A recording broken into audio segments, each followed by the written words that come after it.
Hollywood आणि बॉलिवूडमध्ये आपली एक वेगळी छाप सोडणारी ग्लोबल आयकॉन प्रियंका चोप्रा आता मराठी चित्रपटात झळकणार.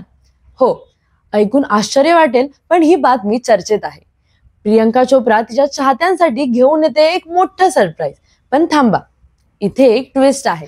प्रत्यक्षात प्रियंका ही मराठी चित्रपटात अभिनयासाठी नव्हे, तर निर्माती म्हणून पुन्हा एकदा प्रेक्षकांच्या भेटीला येते.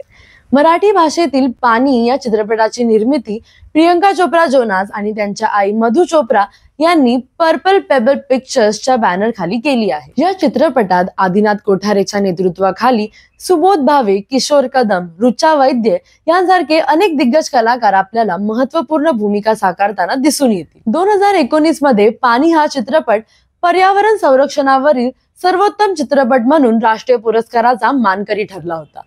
18 ऑक्टोबर 2024 रोजी पाणी हा चित्रपट सर्वत्र प्रदर्शित होणार आहे.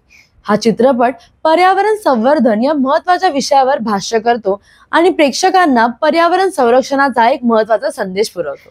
प्रियंकाचं हे योगदान मराठी सिनेसृष्टीसाठी एक अनोखा अनुभव ठरेल हे निश्चितच. आता अभिनयातनं नाही, मात्र निर्मितीमधून पुन्हा एकदा प्रियंका ही प्रेक्षकांच्या मनावर राज्य करायला सज्ज झाली आहे याची आम्हाला खात्री आहे. तर अशाच काही मनोरंजन क्षेत्रातल्या घडामोडी जाणून घेण्यासाठी टोटल मराठी या आमच्या चॅनलला लाईक, शेअर आणि सबस्क्राईब करा.